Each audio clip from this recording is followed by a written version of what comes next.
Yeah.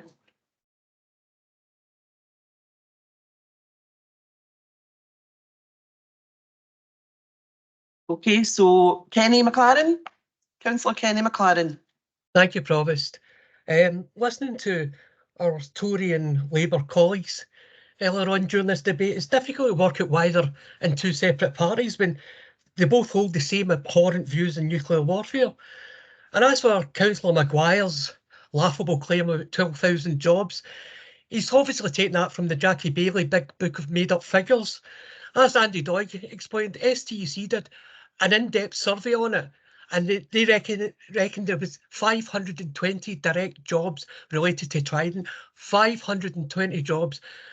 As someone else has said, I think it was Councillor Patterson, you could give every one of that workforce £1 million each and still have billions left after. The other thing that hasn't been mentioned is the safety breaches. I think it was last week or the week before, newspapers were reporting about the safety breaches at Fastlane, the risk of leaked radiation in the waters, the near misses between the subs. There's serious problems in that facility. But to come to the main point, we've heard today there's no money for Waspi. We know in other campaigns there's no money for victims of contaminated blood. We know the postmasters are still waiting to get settlements. There's no money for public services, but there's an unlimited amount of money available for nuclear weapons, which only a homicidal maniac would even consider using. So I support the motion. Thank you. Thank you, Councillor McLaren. Councillor Andy Steele. That's the sound of thunder being stolen. You can hear for the back of the room. A lot of stuff you said. I'm going to come at this at a slightly different angle, and I come at it a slightly different angle from a lot of people in the SNP. Even I am against nuclear weapons, but I am not a pacifist, and I firmly believe that the money that is, in my opinion, wasted on nuclear weaponry is urgently, desperately even needed to bolster the United Kingdom's conventional forces. And this is what really gets my goat when the Conservative Party and its representatives talk about this. The defences of the United Kingdom are appalling at the minute. They have been allowed to be run down and wrecked by not SNP governments, Conservative governments, and the Labour one before that, to be perfectly blunt. The defence journalist Deborah Haynes, I'm reading this off my phone with my specs, so hopefully I can see it. She's talking to a senior defence source. They talked about missiles that were raining down from Tehran on Israel, and she asked this defence source, can the UK defend itself, defend its cities from the skies if there was a barrage of missiles? No, a senior defence source said, speaking on condition of anonymity. Do the public know what to do in the event of an air attack? No. Put simply, are we defended? No. That's the current reality we're looking at in this country. Councillor McLaren made the point that I was going to make here. We spoke earlier about all these scandals that have been going on for years and that are going to require whomsoever is the next UK government to address. It is going to cost billions of pounds. I would add to that, making the UK's conventional defence capability fit for purpose is going to cost even more billions. And you're still going to throw billions at a part of that that you can't even use, and the Tories are extremely naive on this, without somebody else's say-so, and you're not going to use anyway. It doesn't make any sense at all, other than performative. Look at us, look at what we've got. Councillor Doig's, I want to rephrase that. The reference Councillor Doig made to elephantine fallacies. I was going to refer to Councillor Doig's elephantine. Never mind. This is why you write your things down and don't do it. It's a waste of money. It can't be used, and it's leaving us more vulnerable to Russian planes off the north coast and Russian subs going all round our country. I'll be voting for the motion. Thank you. Thank you, Councillor Steele. Councillor Ben Smith, can you be quick? Yes, of course, Provost will be really quick. I just wanted to respond very briefly to a few things. Just to say that I put up my amendment and my comments in good faith, and I generally try to be pleasant and to all members, and I'll continue to be. If you go back and watch the recording, my point was about how best to achieve the reduction in nuclear weapons, and not once did any of the members actually engage with that point. Fair enough if you disagree. My overall point is, to be honest, I really don't appreciate the condescending lectures that I've had since then about something that I never said or that the amendment doesn't say, and it's not the first time. So I'm happy with my amendment. I'm comfortable with what it says. I'm comfortable with what I said. I did not advocate for the proliferation of nuclear weapons. I spoke about how we can actually practically do something about it rather than continue to support unilateral disarmament, which has achieved nothing. It might make you feel good, but it's achieved nothing. So thanks, Provost. Thanks, Councillor Smith. Okay, Councillor McEwen, it's you to Sum up. Oh, what's happening here? My goodness. You actually sound, I've got to say this, Labour, as if you're supporting, along with the Tories, Renew and Trident. I don't care what other way you try to put it, but that's what it's sounding like. Why did you not just come out and support cancelling the renewal of Trident? Ask you to stand up, be counted. Why couldn't you do it? Oh dear. Now, Councillor Leishman, you made a point of saying, of course, we would need to speak to America first. I should know that, you know what I mean? You may need to speak to America first, but you didn't say too much about the UK-US Mutual Defence Agreement. Yes, which was signed in 1958 and will be renewed again. It gets renewed every 10 years and it's coming up for renewal again in 2024. Now, see the Mutual Defence Agreement, MDA, it contradicts commitments made by both nations, and that's the UK and America, who signed a non-proliferation treaty. The understanding of this was to work towards nuclear disarmament and enhance, yeah, the MADA, the Mutual Defence Agreement, keeps the development and enhancement of nuclear weapons rather than their discontinuation.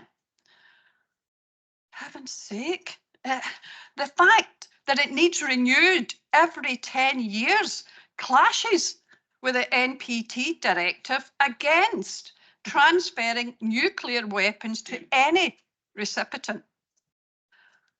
Oh, and the other thing as well, see that all the government secrecy surrounding the MDA, it stands out against international efforts towards nuclear disarmament. Do you know what? There needs to be a lot more accountability and transparency. I am so disappointed in Labour today. If my mum and dad could come back here, who were ardent Labour supporters, and listen to what I've heard, I dread to think. I'm so disappointed. I was sure that you would stand up, be counted, but you couldn't do it. I wonder why. That's all I have to say, Provost. Thanks, Councillor McEwen. Okay, we'll go to the vote. Thank you, Provost. Again, this is a situation where we will have 2 rounds of voting because we have 2 amendments. So the first vote is the motion by Councillor McEwen, seconded by Councillor Doig, and that is against the amendments submitted by Councillor Leishman and seconded by Councillor McGonigal. Could members confirm whether they are voting for Councillor McEwen's motion or Councillor Leishman's amendment? Councillor Adam.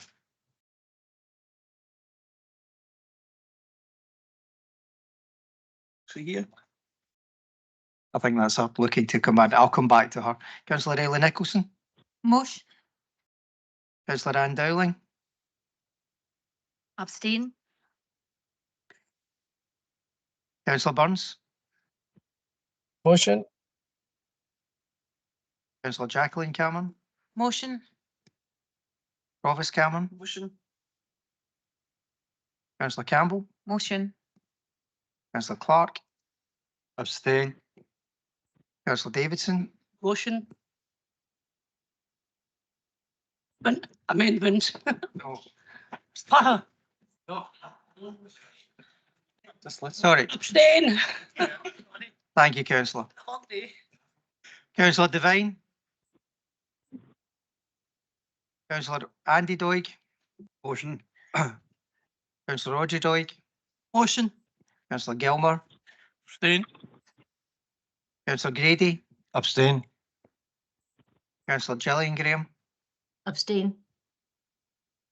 Councillor Neil Graham. Amendment. Councillor Gray. Amendment. Councillor Hood. Motion. Councillor Hughes. Motion. Councillor Innes. Motion. Councillor Leishman. Amendment. Councillor McFarlane. Motion. Councillor James McLaren. Amendment. Councillor Kenny McLaren. Motion. Councillor Mags McLaren. Motion. Councillor McCulloch. Abstain. Councillor MacDonald. Abstain. Councillor McEwen. Absolute motion. Councillor McGonigal. Amendment. Councillor Maguire. Councillor McGurk. Motion. Councillor McMillan. Abstain. Councillor McNaughton. Motion. Councillor Montgomery. Councillor Mullen. Abstain. Councillor Milet. Motion. Councillor Nicholson. Motion. Councillor Patterson.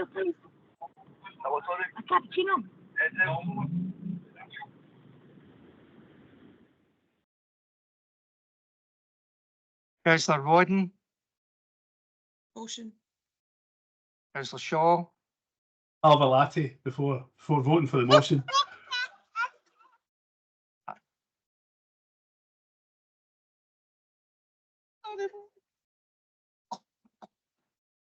Councillor Shaw, sorry, can you confirm your vote? I was for the motion. Councillor Smith. Abstain. Councillor Steele.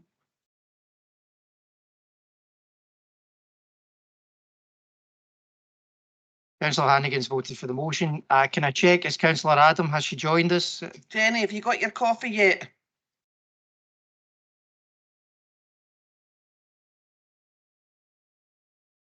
Okay. That is the rule. Absolutely.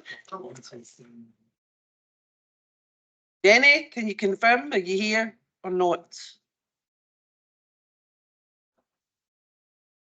No.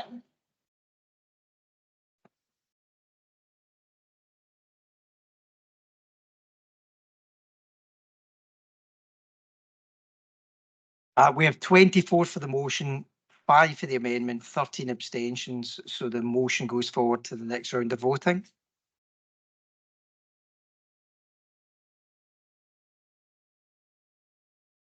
Okay. Yeah. Sorry, Mark, there's far too much hilarity in here today. Yeah, you're all getting a wee bit mad.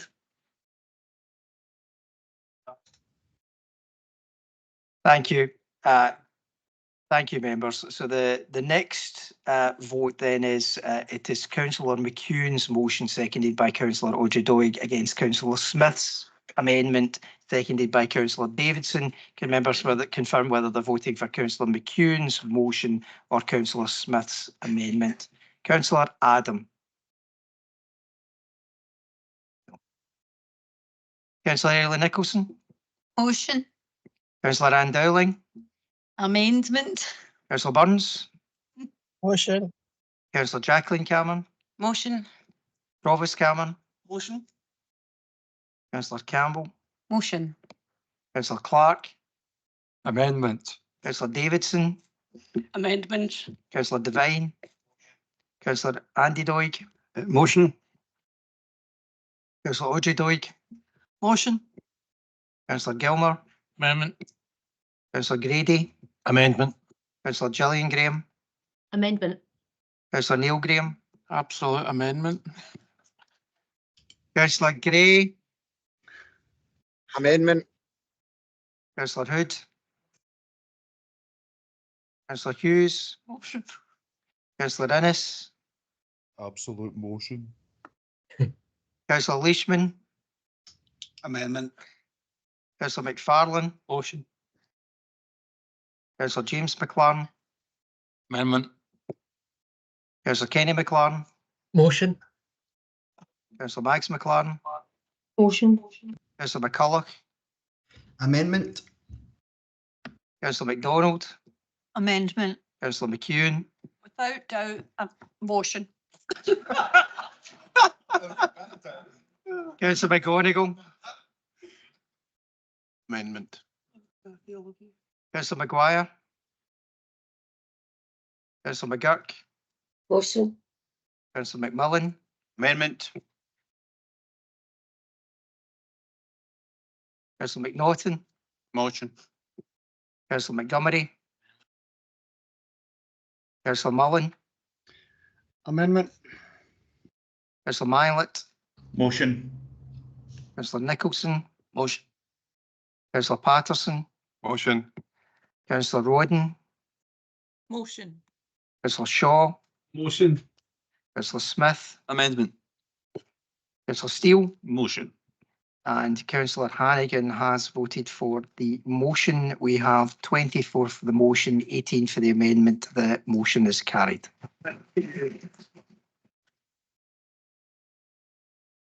Okay. That brings us to motion 10 by Councillors Smith, Philippa Matthews, and McMillan. Okay, Ben, do we have any amendments?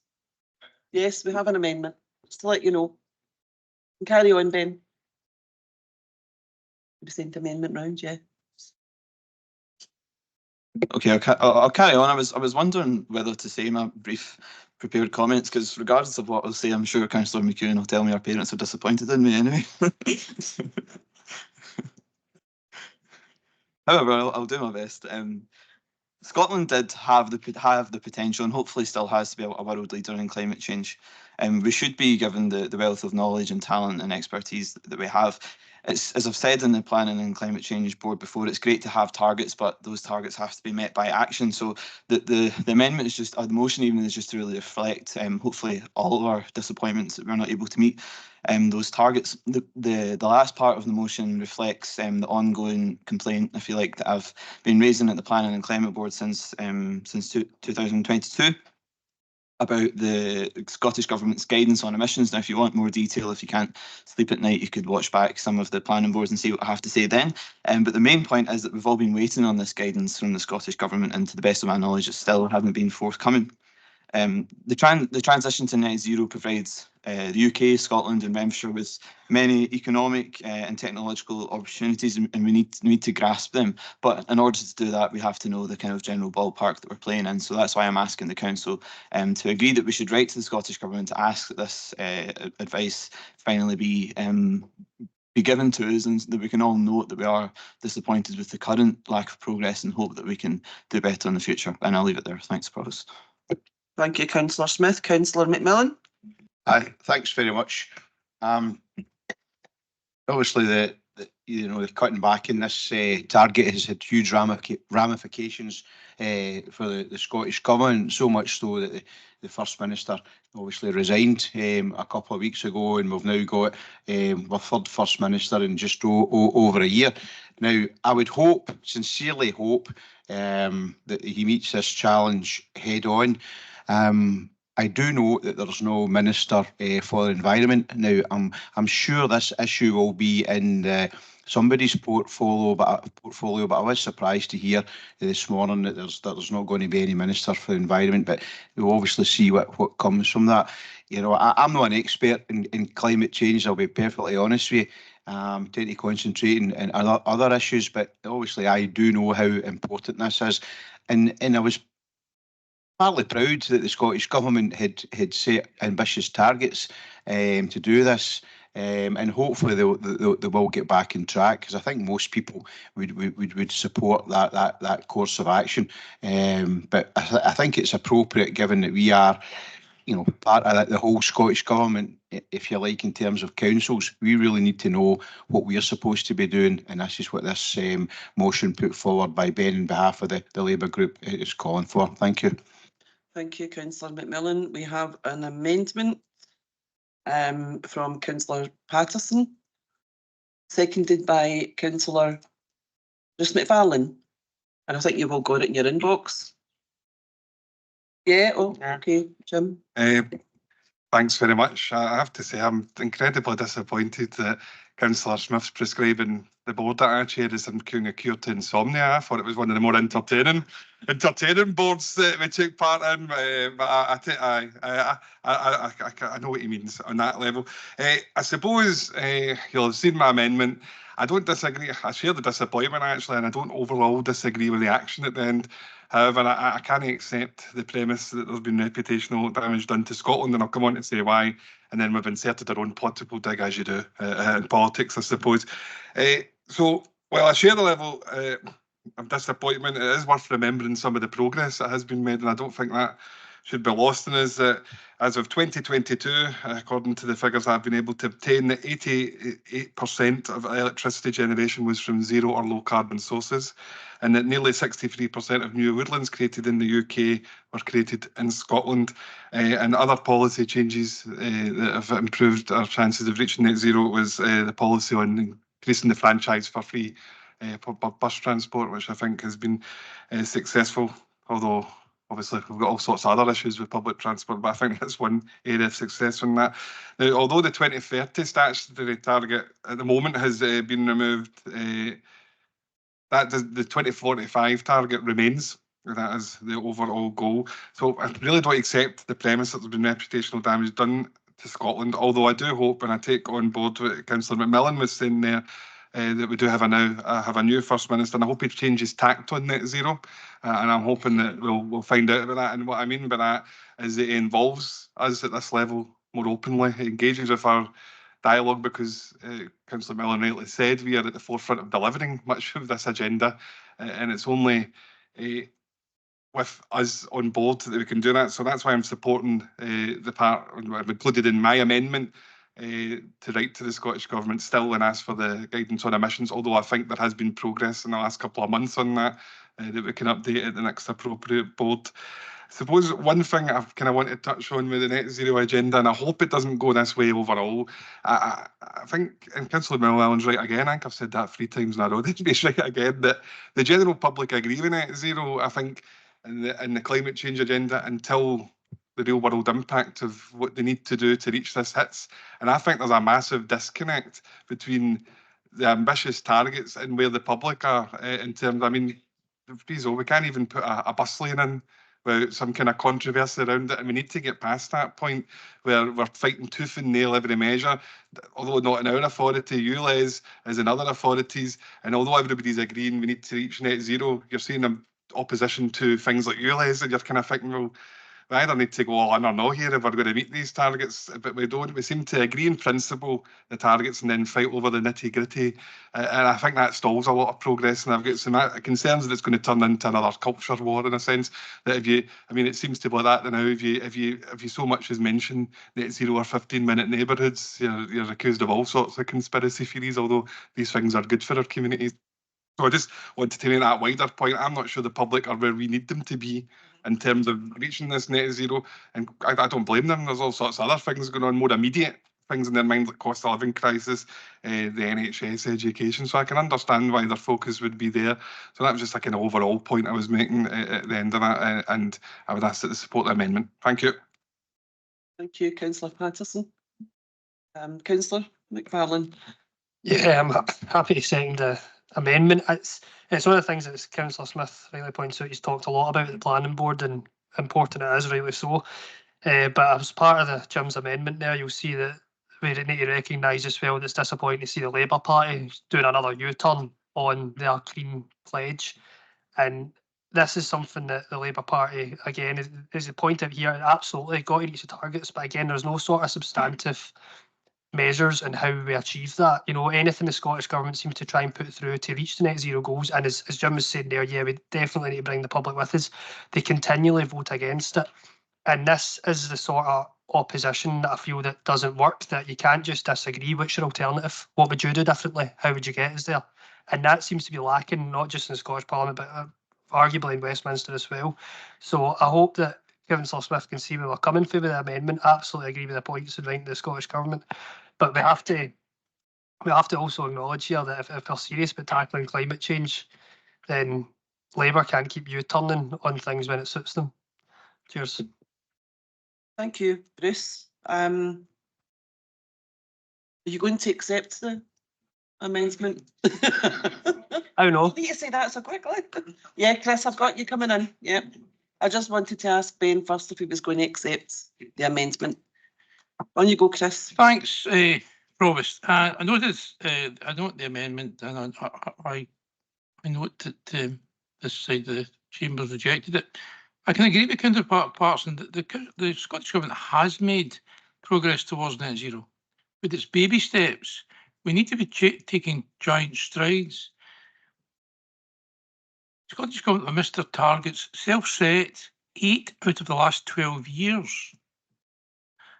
So I think we really need to look to ourselves before we start looking at anyone else. And Councillor Parson made a point, and Councillor McFarlane also, about we need to communicate this to people. If we're missing our targets, and last year ministers failed to publish any sort of policy. So if the government aren't publishing policies, where do we know? How do we know where we're going? So I'm afraid to say that we have made steps, but we need to be far more ahead. We need direction from the ministers within the Scottish Government, and frankly, we're not getting it. In 2021, we had COP26, and Glasgow City Council, Renfrewshire Council declared a climate emergency. It's all very well councils doing that, and I think councils do recognise it's a climate emergency, but that has not been backed up by the Scottish Government because they've missed targets 8 out of 12 the last 12 years. They've failed consistently to publish policies with which councils can act. So to say you're changing policies, turning around, we haven't got a policy because the Scottish Government ministers failed to publish it. So the point is, Provost, if we want to move forward, and I think there's every person in here would want to move forward towards carbon neutral. I certainly do, because the fact is that for generations to come, we must do it. But to do that, we must have a coherent policy published by the Scottish Government, targets that we can meet on time. So far, the report card doesn't look good. 8 out of 12 missed. No policy published last year. I do hope the new First Minister and perhaps a change away from certain types of policies and back to a green agenda, which so far I've not seen much of it, would actually suit everybody. So I think we're all in agreement. We all want climate change. We just need to have a little pointer on the road to get there, directed by the Scottish ministers. We can work down through councils. Thank you very much. Thank you, Councillor Gilmer. Okay, we'll go to the votes. Thank you, Provost. It's a roll call vote. We have a motion from Councillor Smith, seconded by Councillor McMillan, and an amendment from Councillor Patterson, seconded by Councillor McFarlane. Can members confirm whether they're voting for Councillor Smith's motion or Councillor Patterson's amendment? Councillor Airlie Nicholson. Amendment. Councillor Ann-Dowling. Motion. Councillor Burns. Amendment. Councillor Jacqueline Cameron. Amendment. Provost Cameron. Amendment. Councillor Campbell. Amendment. Councillor Clark. Motion. Councillor Davidson. Motion. Councillor Devine. Councillor Andy Doig. Amendment. Councillor Roger Doig. Amendment. Councillor Gilmer. Motion. Councillor Grady. Motion. Councillor Gillian Graham. Motion.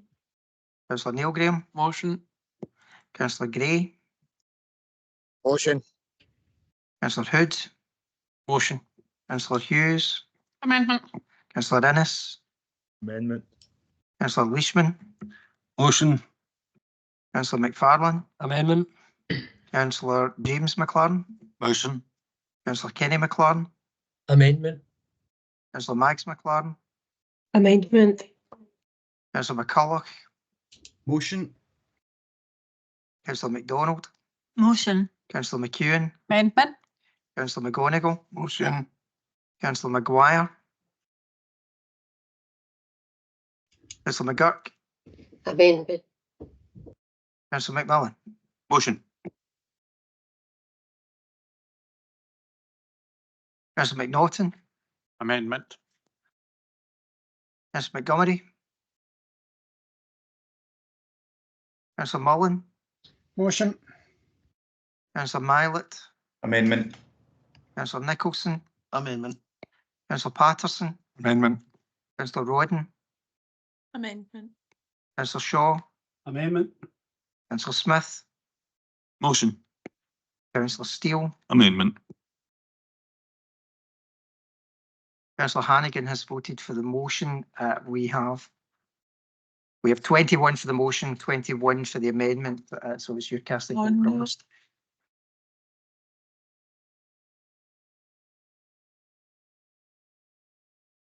Well,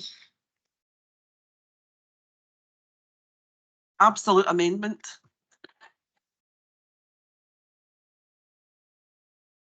Amendment's carried. Okay, that takes us on to item 17, which is motion 11. And that's councillors McMillan and Clark. I think everybody will be in agreement with this one, so I'll just agree it then. please limit your comments. Listen, I've written a speech. There's about 6 words on it. So, no, listen, I think we're very lucky in this town, in this area, to have the Paisley Express, and as the motion said, it's been here for 150 years. I think it's got a good reputation of campaigning in local issues. It certainly given a voice to many people who wouldn't normally have a voice.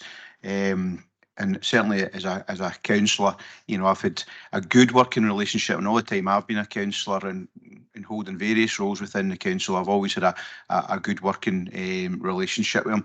And I know that the local press, indeed national press as well, is struggling in terms of circulation figures. I think we all acknowledge that, but I still think there is a place for the Paisley Express. I think, you know, it's important to be accountable and in a democratic society to have a free press.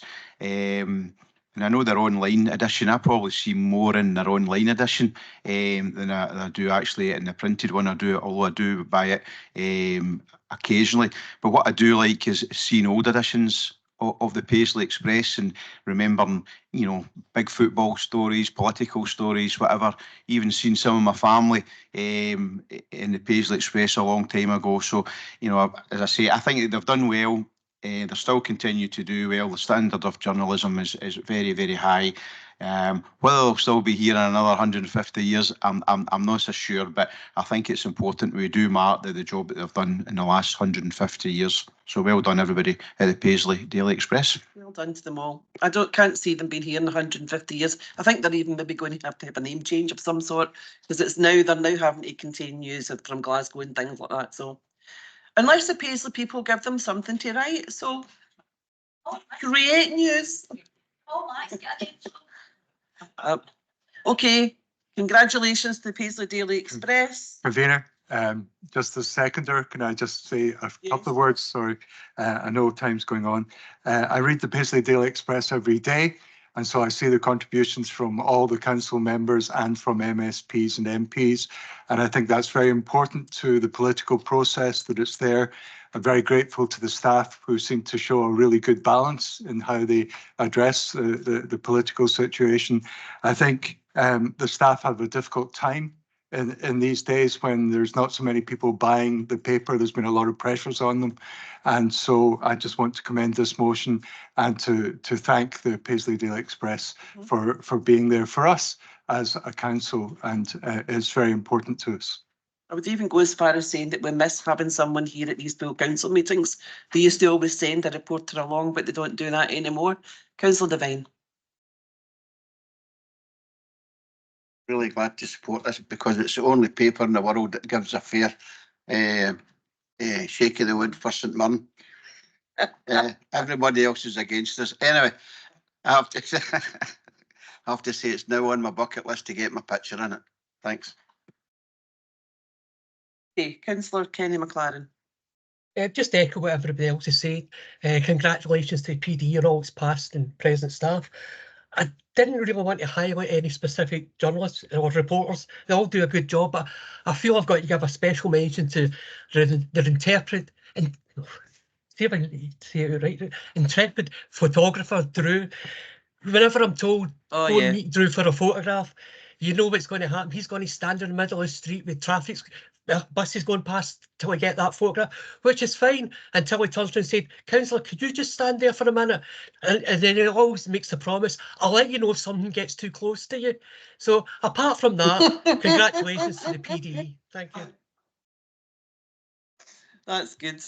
Yeah, the intrepid Drew. I think even John, the officer at the back, has stolen some photographing tips from Drew, haven't you, John?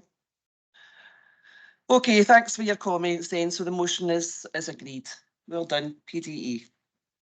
Okay, that brings us on to another nice motion, which is motion 12, Councillors Innes and Audrey Doig. Councillor Innes.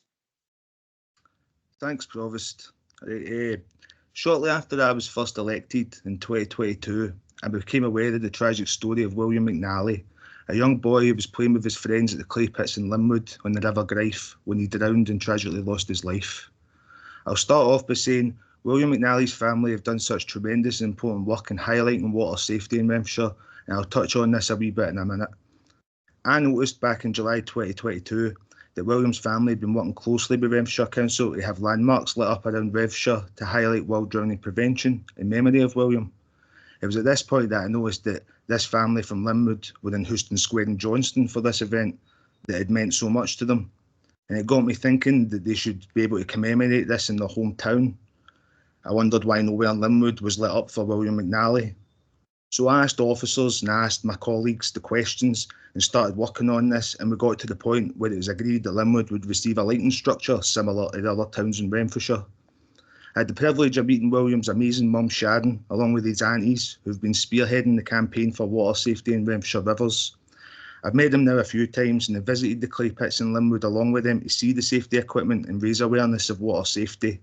I'm truly thankful to them for being so warm and welcoming to me. Sharon and her family have done and continue to do amazing work in highlighting water safety. They've been fundamental in getting water safety equipment and signage along our rivers and waterways. They continue to raise money for the Glasgow Humane Society and Glasgow Children's Hospital charity, who both do fantastic work. I wish Sharon well, and she's braver than me as she's about to do a bungee jump in a couple of weeks in her fundraising efforts. I have such admiration for this family who have gone through terrible loss, but they use this loss to help to ensure that no other family has to go through something like this. The LED lights are now in place for everyone in Linwood to enjoy going forward, and they wouldn't exist if it was not for the efforts of this wonderful family from Linwood, highlighting water safety, and that in turn inspiring me to pursue this for the town. They are William's lights and his family's gift to Linwood. I had the chance to go along to the final test of the lights recently and was joined by Sharon and William's sister for this. It was a brilliant spectacle, it was truly emotional, and the lights really do look wonderful. Well done to everyone who's worked in this project. Since the lights have gone up, I've been contacted by the Linwood War Memorial Association, who are looking forward to seeing the lights this year for Remembrance Day in the town, as we remember the victims of war. I also received a message from a Linwood resident who asked if the lights will be on for Baby Loss Awareness Week, and it was excellent to be able to tell her that the Tweedy Hall indeed will be pink and blue for this week this year. These lights are for everyone in Linwood to enjoy for all sorts of causes and events going forward, and I hope they bring joy and raise awareness for many years to come. Lastly, I want to mention that the lights will officially be switched on for the first time by our wonderful Provost, along with William McNally's family in July, as we mark World Drowning Prevention Day. Thank you. Thank you, Robert. And yeah, and well done. I think, you know, we can all say thanks to his family for keeping his spirit and his memory alive, but also for the wonderful work that they're doing. You know, they're very, very strong. They're determined, and I look forward to meeting them when we go and formally turn on the lights. But the lights are beautiful. I don't know if anyone's seen them on yet, but if you haven't, then hopefully you'll get along to see them. Audrey. I'd just like to congratulate everybody involved, especially the family and Robert, in pursuing and getting this done to give us a focal point for days and events that we can do light up the building for. It was a hard fought, let's say, fight to get the new Tweedy Hall and to get all the new buildings down there, but this is a great improvement to it, and I congratulate everybody involved. Yep, so well done. So can we agree the motion? Yeah. Thank you very much. That brings us on to a final motion. You'll be out of here shortly. Motion 14, which is Councillors Leishman and Neil Graham. We have, I know we've got one amendment from the SNP group. Do we have any from the Labour group? Or anyone else? No? Okay. If you want to send the amendment around, Carol, thank you.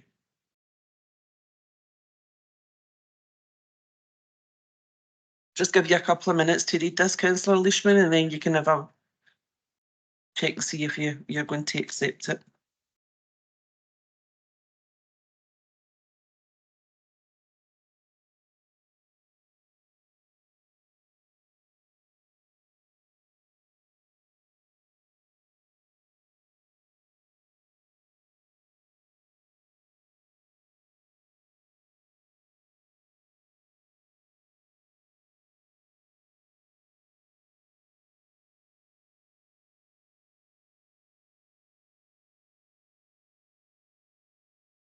Yes? Delete paragraph, but I'm imagining it means delete all, or is it? Yes. Because there are 3 paragraphs in my motion. Jacqueline, can you come in and confirm? Yeah, sorry, I meant delete all. I'll stick with my motion. Okay, do you want to come in and speak to your motion then? Yeah, sure thing. Beg your pardon. Sorry, a little bit of fatigue is setting in. I don't think I know no Don't worry, you'll be home for your tea. Yes, thank you. Yes, well, first of all, let me reassure everybody in this chamber and anybody watching and anybody who wants to know that I absolutely and utterly abhor hate crime. Absolutely, and I do that not from some lofty objective viewpoint. I'm sure you will believe me if I tell you that I've been the subject of it. I'm sure I'm not the only one in here, but I actually have been the recipient of hate crime. I'm also married to someone who emigrated here, and my stepsons are of Indian ethnicity. So I've witnessed it, hate crime being directed to not just myself, but to those that I love. Even for people that I'm not personally acquainted with, it's upsetting that hate crime exists. I'm totally disgusted by anybody that hates. Actually, I'm rather disgusted by hate generally, to be honest. But my problem with this legislation is its concentration on speech, because I do care greatly for for freedom of speech and the right to have your own opinions and the right to disagree. Also the right to be disagreeable, providing you're not taking that to further levels like violence or threats of violence. But I feel that this legislation, I don't feel it actually, I believe this legislation is very poorly worded. The 3 years of all the amendments were not sufficient to actually expand this hate crime legislation appropriately, because it can be used vexatiously, it can be used vindictively, and it has been, despite the fact that we were assured by the Scottish Government that it wouldn't be, but it absolutely has been. And I could illustrate it with articles and anecdotes, but we really want to move on. And I also believe that ideas need to be open to scrutiny, and they need to be open to criticism, and that includes any ideas. Just an example, conservatism is an idea, and everybody else here, apart from us, feels absolutely free to criticise and scrutinise it. But so are things like gender identity, ideology, and so are certain religious beliefs. Any idea that is worth its salt, or ideology that is worth its salt, can withstand a bit of criticism. And I feel that this legislation will go some way towards chilling debate and chilling criticism of certain ideologies that may be harmful. I also do believe that it's also rather baffling, although I don't like this legislation at all. I do have to wonder why misogyny isn't included as a hate crime. I would actually presume that misogyny is the absolute oldest hate crime since humans started becoming civilized. Now, I have read that there intends to be a separate misogyny act, but one of the reasons that is being delayed is because there's going to be a big debate about whether that will include biological males. Can a man be a victim of misogyny? That's where Western debate has got to now. Actually, can a man be a recipient of misogyny? That's the ridiculousness of it. But yes, I really do think that this legislation not only has it overwhelmed the police, not only has it led to vexatious and vindictive reporting from a lot of people, it has been weaponized by certain groups to silence debate and to silence criticism. But it's also just a suppression of democratic freedoms. This legislation made Scotland famous internationally for the wrong reasons. I definitely know it was reported all around the Anglosphere and not really with a great deal of with approval. It was mostly heavily criticised by the rest of the Anglosphere. So yes, please excuse me if I'm not myself today. My hay fever is absolutely pulverising me, and maybe I'm not as articulate as I would like to be. But I hope I've expressed myself clearly. I really, and the Conservative group, really object to this legislation, and we think it should be repealed and started again, essentially. Thank you very much. Thank you, Councillor. Okay, I'm going to ask Jacqueline Cameron to come in and speak to her amendments. And well, oh, sorry. Yeah, I'm happy to second them. Sorry, I just presumed that you would. Yeah. You'll be able to sum up, Councillor Leishman. Okay, Jacqueline. thanks, Provost. Yeah, as the amendment says, really the legislation is just to modernise and consolidate what was already there. The only difference is the bit about stirring up hatred, because really the mark of a civilised society lies in its approach to equality and also in the way it protects vulnerable people in society. The majority of hate crimes in Scotland are race-related, they're around sexual orientation, and mixes people with disabilities who are very vulnerable. And Councillor Leishman is giving examples, and earlier Councillor Graham was talking about anti-Semitic attacks. So I'm quite surprised to see that they're not supporting this hate crime, and these comments about how abhorrent hate crime is seem to contradict the fact that we are trying to do something to protect people in society. As an advocacy manager, I work with people with learning disability, and they had abuse levelled at them every day. And it wasn't just abuse, it was criminal attacks, physical attacks, and that's why hate crime legislation is necessary, because the threshold's high to meet criminality. It's got to be an added element of hate along with a crime, an aggravated crime.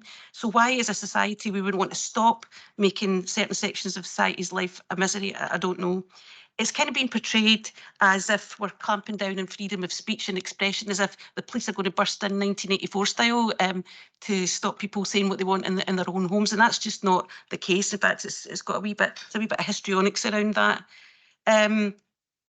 So really, I would say that this hate crime bill is about fostering a society that rejects prejudice, rejects name-calling, bullying and harassment, because that's where it starts. It starts with names in the playground, and then there's an entrenched view that results in violence in a violent society.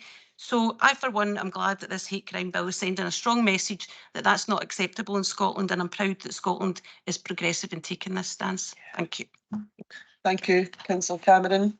Councillor Ian Nicholson? No? Formal secondings? Okay. Councillor... No. Councillor Ian McMillan. Thanks very much. You know, in the Labour group earlier on this week when we discussed the motions, this took up an awful lot of time, and we have decided to abstain on this motion. And subsequently, since we've seen Councillor Cameron's amendment, we'll be abstaining on any vote on that. Certainly, the Conservatives' motion had mentioned that the previous legislation, the pre-existing legislation, was fair and proportionate. We don't agree with that at all, mainly because of what's been mentioned earlier on about misogyny being completely missing. And I notice on the SNP's amendment, it's still no longer there.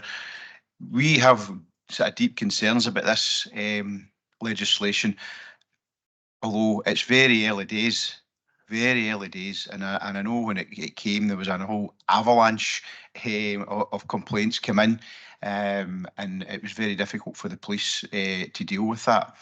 Now, I've sat in here when it's been the police and fire subcommittee, and I raised those concerns at the time, and I certainly got an answer from the police. I wasn't entirely convinced, I'll be perfectly honest with you, and I know the Police Federation, you know, have raised real concerns that their time will be taken up by this. So given the fact that it's very early days, and I certainly think there might well be some changes to the legislation later on. We had the Football Crime Act not so long ago, which was dropped, and I'm not saying this will go along exactly the same line as that, but you know, people are right to have comparisons between the two of them. As I say, I think the thinking behind it is pretty good. Of course it is, it's pretty good, but sometimes law doesn't, some can be bad. You can get bad law and bad legislation. So we're taking a back seat. We're going to staying on this, but we're certainly ourselves and our MSPs are certainly keeping a close eye on how this legislation develops in the months and years to come. Thank you. Thank you, Councillor McMillan. Councillor Andy Doig. Thanks, Provost. In the first few months, Provost, it's around about the summer of 2012 when I was first elected as a councillor. I assisted a Johnson constituent who had contacted me, a lesbian constituent who had been harassed in the street. Now, at that time, it was still Police Scotland. They hadn't quite, sorry, it was still Strathclyde Police. They hadn't transitioned over to Police Scotland at that point. So I put her in touch with Police Scotland, and they were very good. They came and interviewed her very discreetly in their own home, and the case went to court, and I believe that a prosecution had taken place. So I do take the point that Councillor Leishman has said that there's always been laws in place to deal with hate. Now, this council, we have had a debate about this subject before. In September 2020, the Chamber passed a motion unanimously, proposed by myself and seconded by then Lib Dem Councillor McCartan, calling for radical amendment of the bill, especially enshrining satire as protected speech. Sadly, we got a response at the time from the Justice Secretary, who was Humza, and this wasn't done. This wasn't enacted. This wasn't considered, and I think that was a big mistake, because I think that would reassure some of the people, some of the public, who've got concerns about the lines between actual hate and what might be. Satire is defined, and it's usually aimed at public figures. Satire is defined as it's always been part of the, I would say, the in the English language and the Anglosphere, it's always been part of the political tradition for about 250 years. But you have to make it clear what's satire and what is, in fact, offence. So I welcome the point made by Councillor Callan that the bar's been lifted, but I still think the legislation as it is could be open to trivial and vexatious complaints. There's no doubt that there's still some terrible things happen out there. I think the saddest thing, I mean, I'm no longer in the SNP, but I know a lot of people who still are, obviously. But I mean, one of the saddest things I think I heard this week was when Humza Yousaf stood down as First Minister, and he talked about the racial abuse that he'd received online. And he said, the one that hurts the most is when they tell me to go home. I've been in Scotland since I was 6. I've nowhere else to go. This is my home. So there's still an awful lot of work to be done out there. Like Councillor McMillan, I'm not convinced that this Act is, because of the fact that women aren't a protected characteristic. I don't think there's enough freedom about artists, writers and comedians. Can I give you an example, Provost? I'll finish in this. Most of us here are of a certain vintage, apart from Councillor Smith and Councillor Maguire and a few others. But most of us grew up with the humour of Billy Connolly. Now, you can remember in the mid-1970s, Billy Connolly became extremely famous for his robust satire and sketches that he did, which took aim at most of the organised religions. And I just wondered if under the Act, would that kind of thing be permissible today if one individual did decide this was this was intolerant. So I do think we do need laws to protect hate, to eradicate hate. There's no two ways about that. But we need to be clear where satire ends and hate really begins to make a difference. And I wish we did that in 2020. I wish that Hamza had listened at the time, and I wish the SNP government had listened at the time to some of the amendments that came forward in Holyrood. Thanks. Thank you, Councillor. Councillor Neil Graham. Yeah, I'll keep it brief. It's just in response to Councillor Jacqueline Cameron. You know, Scotland has its problems, but I do disagree with you that Scotland isn't a violent society.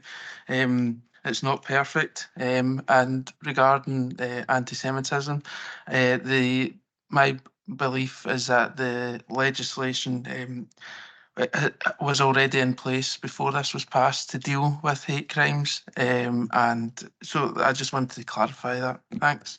Thank you, Councillor Graham. Councillor Michelle Campbell.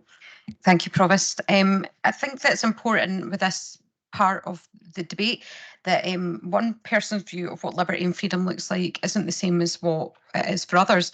That legislation needed to be updated because as much as there are examples where prosecution has went ahead, it's significantly underreported. So even of that information that we do have of where those realms of where that hate crime exists is an underreporting, and the part of the reason for that is the systemic discrimination. That if you are a victim of that crime, you know that if you're going to report it, the effort is going to require. Sometimes it depends on the individual that you're speaking to, but the police can discourage you actively, saying that that'll never get past the PF's desk, me writing this report. So that's not acceptable to me and my personal value, for us to sit back and say, well, we can't do something about it now. So there was need for an update. I'm not saying that won't then have other things that need to be added in, that has been obviously mentioned, but we can't continually just accept that it can be thrown out, or that that in the decades that have been, that people in their ignorance and in their privilege think that they have an opinion when it's not. It has flavours of hatred in it, even if it's not aimed at that individual. Ignorance is not bliss, as they say. And as a society, we have to take a group accountability in order to make that better. Because you can be in a room, I have done it myself, where I've been in a room and people don't call it out. I've said in here before, when and there'll be people who will relate to that, you know, to different types of discrimination that they've maybe experienced, that, you know, is that you go silent. I am capable of going silent once in a blue moon. Because you can't actually believe it's. Did you actually hear what you heard? Was that what they said? And often, believe it or not, it's not from the person that you think might be the person that's most likely to say it. It's usually from someone that you least likely expect to hear these things from. So it's not that we're saying all of a sudden that, you know, bring the police in and charge everyone, you know, that in itself is a ridiculous notion to something that should be done and dealt with a bit of maturity attached to it. We have moved on mostly from the type of racism that we've seen in the 50s and 60s, where it was incredibly volatile and violent. I do have concerns that there is an increase of that because of the narrative that's been set by our apparent leaders and those that sit in those positions. And I'm not just talking about those in government, I'm talking about those that are in elected positions. And we all have a responsibility to maturing that conversation and taking accountability with it. So I do accept that people might have different viewpoints on this, but, you know, similarly to what Hamza said there, although I have a very good narrative, I have changed it into humour, as I often do. If I'm told to go home, I tell them I no longer live in Fife. So that often just scunners them completely. So that I will end on that humour note and hopefully in good taste. Thank you very much. Thank you, Councillor. Thanks, Michelle. Okay, I don't think we have anyone. Oh, and oops, Andy. I'm sorry. I appreciate that we're almost done. I really won't detain us very long. I just wanted to make a couple of points, and I actually find myself agreeing with a lot of what everybody said from all sides. the point about vexatious and frivolous, if we strike down laws that are vexatious and frivolous, then everything from the Licensing Act Scotland 2005 right up to homicide laws will have to be struck down, because they are all susceptible to vexatious and frivolous complaints. What we have to rely on is legal professionals to sift the wheat from the chaff. And I'm confident that, just like our esteemed Chief Clerk, the police can manage that. I also have to point the finger at myself and the work I do. The political sphere has to bear a great deal of responsibility for the vexatious and frivolous tsunami that came in on this, because it was encouraged, frankly, from certain quarters. It really was. And finally, I say to my friend Councillor Doig, it is not satirists we see being rounded up, it's refugees. Thank you. Thank you very much, Councillor Steele. Okay, we'll go to the vote. Thank you, Provost. It's a roll call vote. We have a motion from Councillor Leishman, seconded by Councillor Neil Graham, and an amendment from Councillor Jacqueline Cameron, seconded by Councillor Nicholson. I am so sorry. Of course you can. Of course you can. Councillor Leishman. Oh, I will be correct. You're right to sum up, and I do apologise. Thank you. I was getting ahead of myself there, trying to get away and get a cup of tea. Thank you, Provost. And actually, I just want to express a bit of gratitude to all members who contributed to this discussion, even though there are what I would call honourable disagreements about this. I think that the messages spoken were done in a very mature and respectful way, because there are many people that are the victim of hate crime, and there have been people in this room that have experienced it. I could tell you some anecdotes that would horrify you about what people have wished on me and my stepsons, and you know what it's like with your children. You get even angrier, and it's hard to contain that anger. But despite the fact that there is disagreement within this chamber, I think it's been honourable disagreement, and I'm pleased and encouraged by that. And I want to thank everybody for approaching this with maturity. Thank you very much. Thank you very much, Councillor Leishman. Okay. Yeah, thank you, Provost. The vote now. Thank you. As I was setting out, this is a motion by Councillor Leishman, seconded by Councillor Neil Graham. There's an amendment by Councillor Jacqueline Cameron, seconded by Councillor Nicholson. Could members confirm whether they have voted for Councillor Leishman's motion or Councillor Jacqueline Cameron's amendment? Councillor Airlie Nicholson. Amendment. Councillor Ann-Dowling. Abstain. Councillor Burns. Amendment. Councillor Jacqueline Cameron. Amendment. Provost Cameron. Amendment. Councillor Campbell. Amendment. Councillor Clark. Abstain. Councillor Davidson. Abstain. Councillor Devine. Councillor Andy Doig. Abstain. Councillor Roger Doig. Amendment. Councillor Gilmore. Abstain. Councillor Grady. Abstain. Councillor Gillian Graham. Abstain. Councillor Neil Graham. Motion. Councillor Gray. Motion. Councillor Hood. Councillor Hughes. Amendment. Councillor Innes. Amendment. Councillor Leishman. Motion. Councillor McFarlane. Amendment. Councillor James McLaren. Motion. Councillor Kenny McLaren. Amendment. Councillor Mags McLaren. Amendment. Councillor McCulloch. Abstain. Councillor MacDonald. Abstain. Councillor McEwen. Amendment. Councillor McGonigal. Motion. Councillor Maguire. Councillor McGurk. Amendment. Councillor McMillan. Abstain. Councillor McNaughton. Amendment. Councillor Montgomery. Councillor Mullen. Abstain.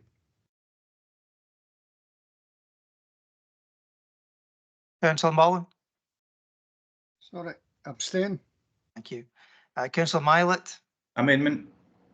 Councillor Nicholson. Amendment. Councillor Patterson. Amendment. Councillor Rodden. Amendment. Councillor Shaw. Amendment. Councillor Smith. Abstain. Councillor Steele. Amendment.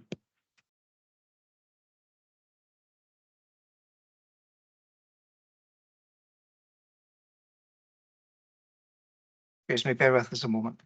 Councillor Hannigan has voted for the amendment.